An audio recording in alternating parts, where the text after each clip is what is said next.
사무엘상 6장 1절에서 12절 말씀을 함께 보겠습니다. 여호와의 궤가 블레셋 사람들의 지방에 있은 지 7달이라. 블레셋 사람들이 제사장들과 복술자들을 불러서 이르되 우리가 여호와의 궤를 어떻게 할까? 그것을 어떻게 그 있던 곳으로 보낼 것인지 우리에게 가르치라. 그들이 이르되 이스라엘 신의 궤를 보내려거든 거저 보내지 말고 그에게 속건제를 드려야 할지니라.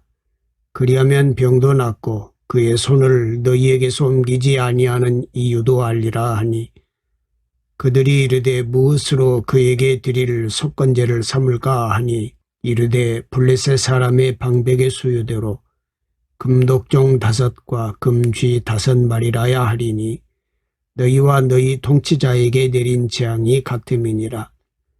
그러므로 너희는 너희의 독한 종기의 형상과 땅을 해롭게 하는 쥐의 형상을 만들어 이스라엘 신께 영광을 돌리라. 그가 혹 그의 손을 너희와 너희의 신들과 너희 땅에서 가볍게 하실까 하노라. 애굽인과 바로가 그들의 마음을 완악하게 한 것 같이 어찌하여 너희가 너희의 마음을 완악하게 하겠느냐. 그가 그들 중에서 재앙을 내린 후에 그들이 백성을 가게 함으로 백성이 떠나지 아니하였느냐. 그러므로 새 수레를 하나 만들고 멍에를 메어보지 아니한 젖나는 소 2마리를 끌어다가 소의 수레를 메우고 그 송아지들은 떼어 집으로 돌려보내고 여호와의 궤를 가져다가 수레에 싣고 속건제로 드릴 금으로 만든 물건들은 상자에 담아 궤 곁에 두고 그것을 보내어 가게 하고 보고 있다가 만일 궤가 그 본 지역길로 올라가서 베세메스로 가면 이 큰 재앙은 그가 우리에게 내린 것이요 그렇지 아니하면 우리를 친 것이 그의 손이 아니요 우연히 당한 것인 줄 알리라 하니라. 그 사람들이 그같이 하여 젖나는 소 2를 끌어다가 수레를 메우고 송아지들은 집에 가두고 여호와의 궤와 및 금쥐와 그들의 독종의 영상을 담은 상자를 수레 위에 실으니 암소가 베세메스 길로 바로 행하여 대로로 가며 갈 때에 울고 좌우로 치우치지 아니하였고 블레셋 방백들은 베세메스 경계선까지 따라가니라. 아멘. 블레셋이 이스라엘과의 전쟁에서 하나님의 법궤까지 메고 온 이스라엘을 물리치고 제사장도 죽이고 법궤까지 빼앗았습니다. 법궤를 모시고 있었던 실로 하나님의 성소까지 다 파괴되었습니다. 블레셋이 승리하고 전리품인 만군의 주 여호와 하나님의 법궤를 자신들의 다곤 신전에 두었다가 영거푸 낭패를 당했습니다. 더 나아가 아스돗 성읍 백성들이 독종의 질병으로 죽음의 공포에 휩싸였습니다. 자구책을 강구했는데 법궤를 다른 성읍으로 옮기는 거였습니다. 법궤를 가드로 옮겼는데 이번에는 가드 성읍 사람들이 아스돗 성읍에서와 똑같은 독종으로 죽음의 공포에 벌벌 떨었습니다.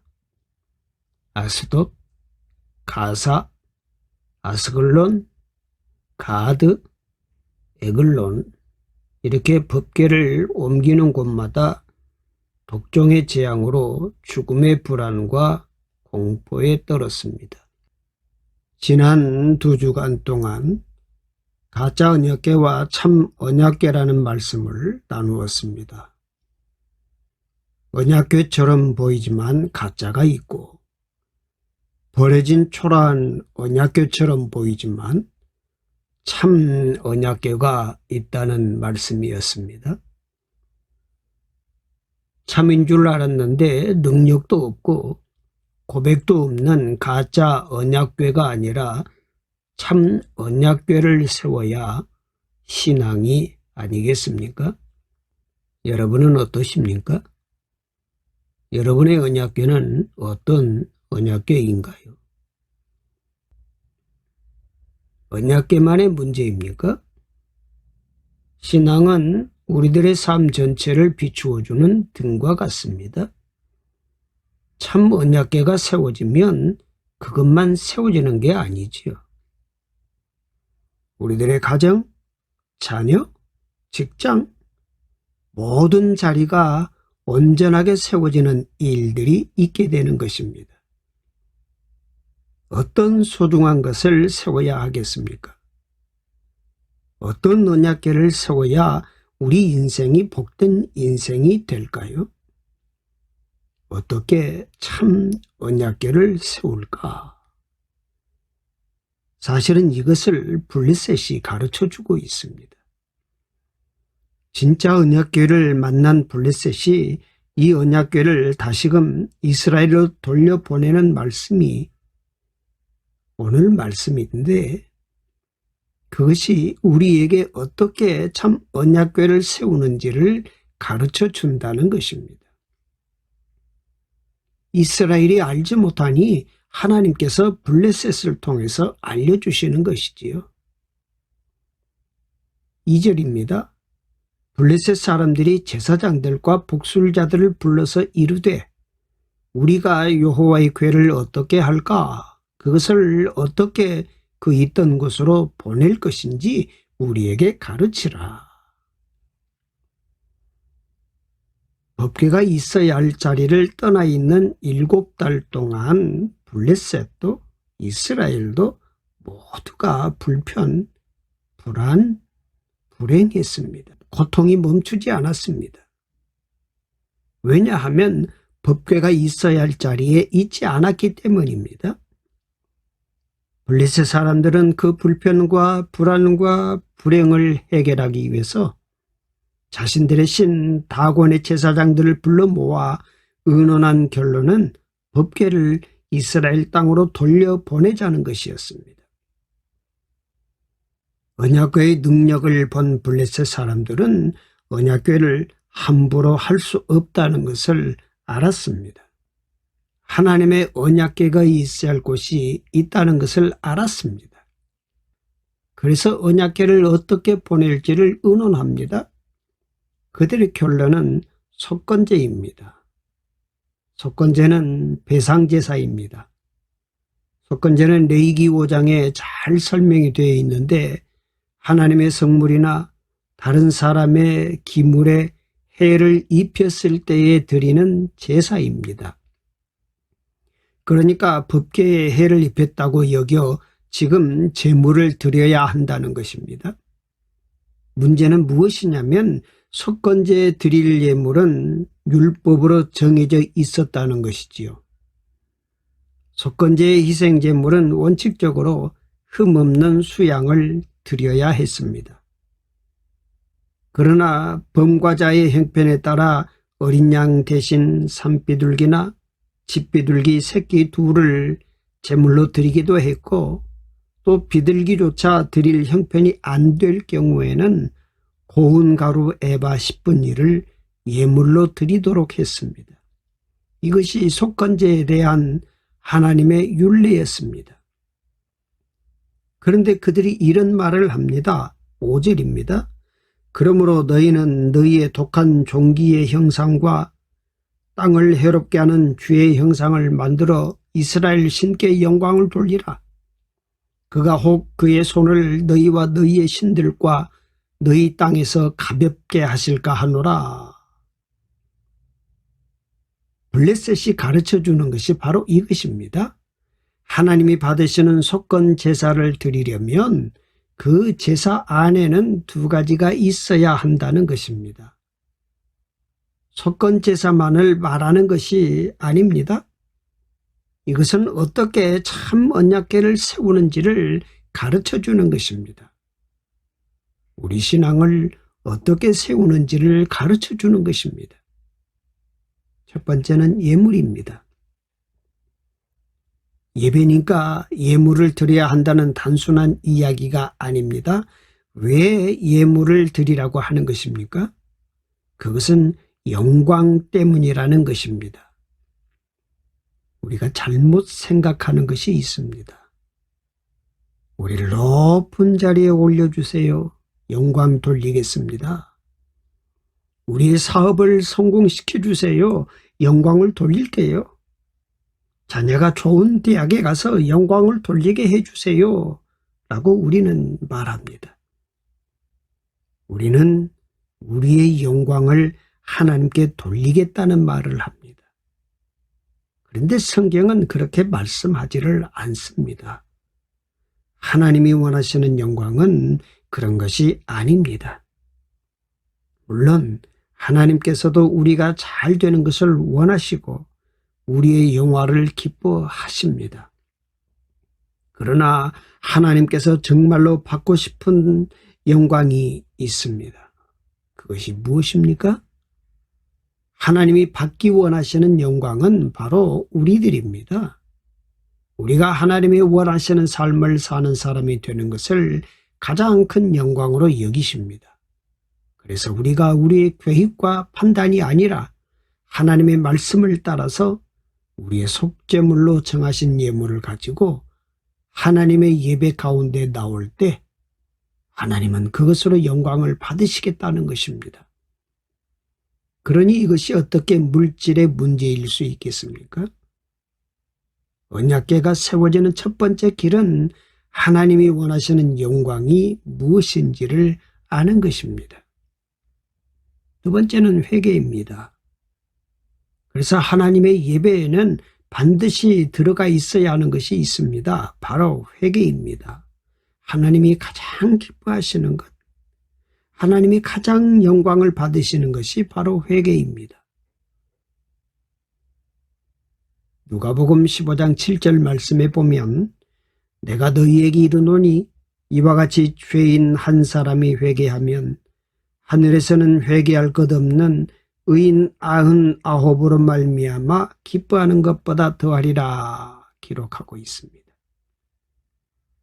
죄를 회개할 때, 즉 우리가 하나님의 사람으로 살기로 결단하는 것이 하나님이 받으시는 가장 큰 영광이라고 하시는 것입니다.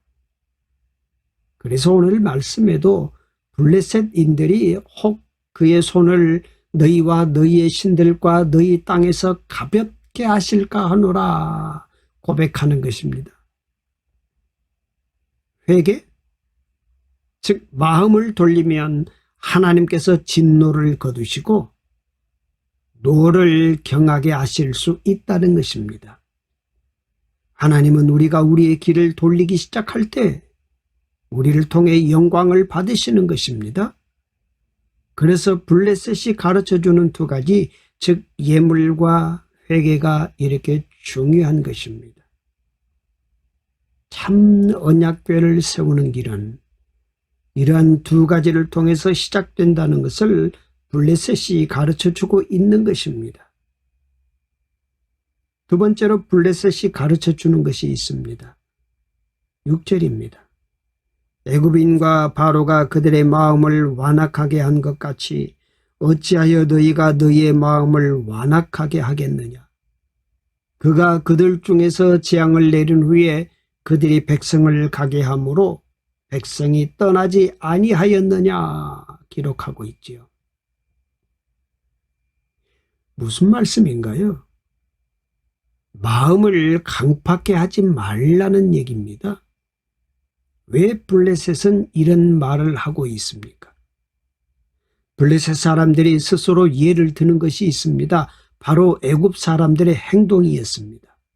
출애굽 때 10가지 재앙을 경험하면서도 애굽 사람들은 마음이 강팍했습니다. 그래서 계속해서 이스라엘 사람들을 놓아주지 않았습니다. 결국 마지막 장자 재앙까지 경험하고서야 비로소 이스라엘에게 출애굽을 허락합니다. 블레셋 사람들이 바로 그 이야기를 지금 하고 있는 거예요. 그래서 마음을 강팍하게 하지 말라라고 하는 것입니다. 마음이 강팍하다는 것은 무엇입니까? 강팍한 마음이란 완악하고 완고하고 고집이 세여서 도무지 하나님과 그 말씀에 반응하지 않는 마음을 말합니다. 말씀을 듣고서 마음이 달라지고 가치가 달라져서 삶이 변화되는 것, 그래야 진짜 하나님의 사람으로 살지 않겠습니까? 진짜 언약궤가 세워지는 것 아니겠냐는 얘기죠. 우리가 신앙생활을 하면서 가장 두려워해야 하는 일이 있습니다. 삶이 잘못되는 것이 아닙니다. 관계가 틀어지는 것이 아닙니다. 예배를 드릴 수 없는 일조차도 아닙니다. 우리가 가장 두려워해야 하는 것은 바로 우리가 강팍한 마음이 되는 것입니다. 강팍한 마음은 마음이 완고해져서 하나님의 말씀에 반응하지 않는 것이니 강팍한 마음에는 어떤 하나님의 역사도 일어나지 않는 것입니다. 섭리가 사라진 신앙을 말하는 것이 아니겠습니까? 에스겔 36장 26절 27절에서는 이렇게 기록하고 있습니다. 또 새 영을 너희 속에 두고 새 마음을 너희에게 주되 너희 육신에서 굳은 마음을 제거하고 부드러운 마음을 줄 것이며 또 내 영을 너희 속에 두어 너희로 내 율례를 행하게 하리니 너희가 내 규례를 지켜 행할지라 말씀합니다.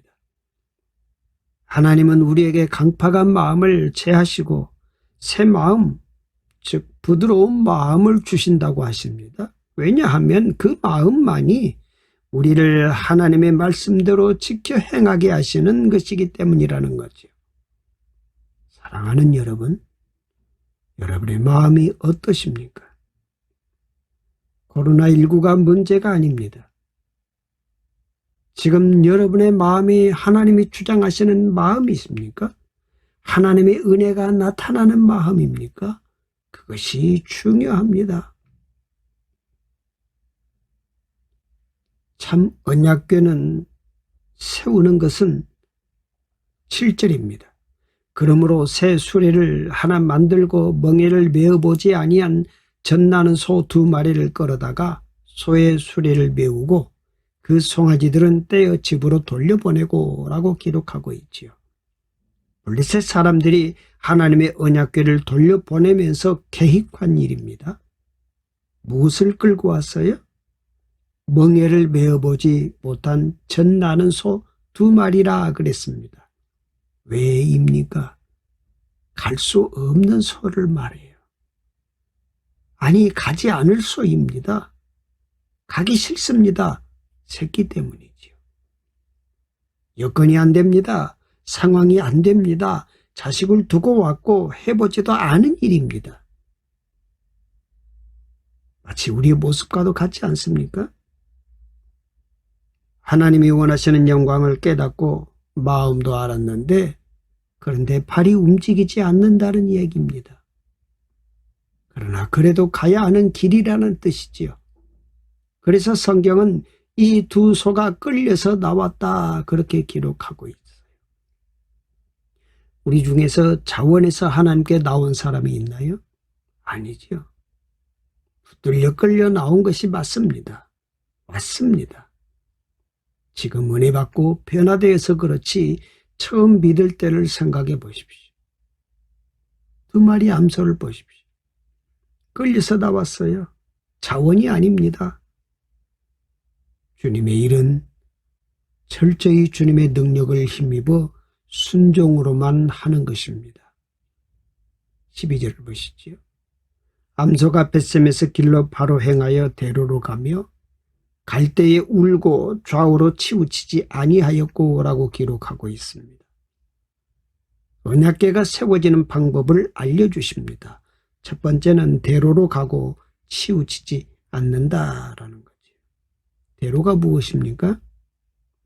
시편 84편 5절 말씀에 보면 주께 힘을 얻고 그 마음에 시온의 대로가 있는 자는 복이 있나이다 그랬어요. 시온의 대로는 무엇입니까? 하나님께로 가는 길이 아닙니까? 하나님과 함께 가는 길을 말하는 것입니다. 그래서 이것을 좌로나 우로나 치우치지 말고 가는 길이라 말씀해 주고 있습니다. 모세가 죽고 고민하는 여호수아에게 하나님께서 해주신 말씀도 같지 않습니까? 여호수아 1장 7절 말씀에 오직 강하고 극히 담대하여 나의 종 모세가 내게 명령한 그 율법을 다 지켜 행하고 우로나 좌로나 치우치지 말라. 그리하면 어디로 가든지 형통하리니 그랬어요. 좌우로 치우치지 않는다는 말이 무엇일까요? 돌아다 보지 말라는 말 아니겠어요? 우리는 이만큼 왔는데도 자꾸만 뒤돌아보지 않습니까? 우리 힘이 얼마나 되는지, 제대로 가고 있는지 자꾸만 뒤돌아보지 않습니까? 그런데 성경은 좌우로 치우치지 말라 하십니다. 하나님이 정해놓으신 대로로 곧게 가라는 말씀입니다. 곧게 가는 것이 참 힘들지요. 그러나 그렇게 붙들렸으니 그렇게 가라고 하시는 것입니다. 두 번째는 그러나 혼자 가는 길이 아닙니다. 12절 블레셋 방백들은 벳셈에서 경계선까지 따라가니라 그렇게 기록하고 있어요. 언약궤 수레를 지켜보는 자들이 있습니다. 비록 블레셋 사람들이었지만 벳셈에서 사람들이 언약궤를 볼 때까지 그들은 경계까지 따라가며 지켜본다 그랬어요. 믿음의 길은 혼자 가는 것이 아닙니다. 주님과 함께 가는 길이며 성도들과 함께 가는 길이라고 하는 것입니다. 혼자서 걸어가고 있다면 믿음의 길이 아닙니다. 함께 걸어가야 하는 것입니다. 마태복음 11장 28절 30절 말씀에 수고하고 무거운 짐진 자들아 다 내게로 오라. 내가 너희를 쉬게 하리라. 나는 마음이 온유하고 겸손하니 나의 멍에를 메고 내게 배우라. 그리하면 너희 마음이 쉼을 얻으리니 이는 내 멍에는 쉽고 내 짐은 가벼움이라 하시니라. 이렇게 기록했어요. 함께 하나님의 인도함을 받아야만 붙들려 온 길에서 온전하게 갈 수 있는 것입니다. 세세무궁토록 영광과 존귀와 찬양 받으시기에 합당하신 아버지 하나님을 경외하오며 오늘도 거룩히 구별해 주신 은혜 안에서 기도로 하루를 시작하게 하심을 감사드립니다. 아버지 하나님, 신실한 교회된 성도들이 서는 곳마다 복음의 진앙지가 되기를 원합니다. 주님의 이름으로 모이는 공동체마다 아벨의 제사와 같은 예배로 드려지기를 원합니다. 사랑하는 아버지, 주님을 향한 사랑의 고백이 세월이 흐를수록 더욱 친밀하게 다가가게 하옵소서. 오늘도 한 걸음이라도 더 가까이 주님의 보좌로 다가가는 행복한 영광을 누리게 하옵소서.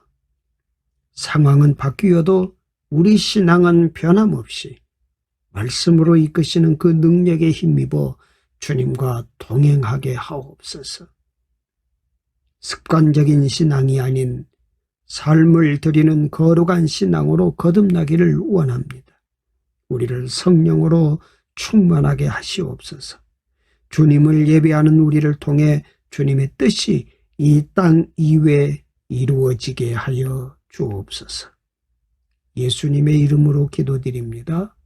아멘.